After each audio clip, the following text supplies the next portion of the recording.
আসসালামু আলাইকুম ভিউয়ার্স, আপনারা সবাই কেমন আছেন? আপনাদের সাথে আজকে শেয়ার করব টমেটো সিদ্ধ ভর্তা। টমেটোটা আমি ফার্স্টে সিদ্ধ করে নিয়েছি, এবার খোসা দুটো ছাড়িয়ে নিচ্ছি। এই ভর্তাটা আমি আমার দাদির কাছ থেকে শিখেছি। আমার দাদি এইভাবেই ভর্তা করে।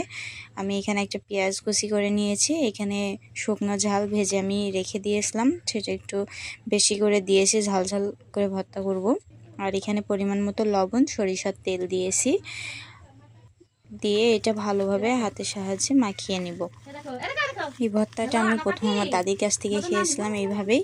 তো আজকে আমি আপনাদের সাথে শেয়ার করলাম। দুইটা টমেটো খোলা ছাড়িয়ে নিয়ে আমি এখানে এবার ঝাল পেঁয়াজের সাথে ডলে নিব। আমার ভিডিওটা যদি ফেসবুক থেকে দেখে থাকেন একটা ফলো করে দিবেন, আর যদি ইউটিউব থেকে দেখে থাকেন একটা সাবস্ক্রাইব করে দিবেন।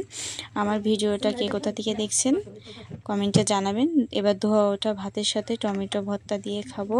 ওহ, সেই স্বাদ। আল্লাহ হাফেজ।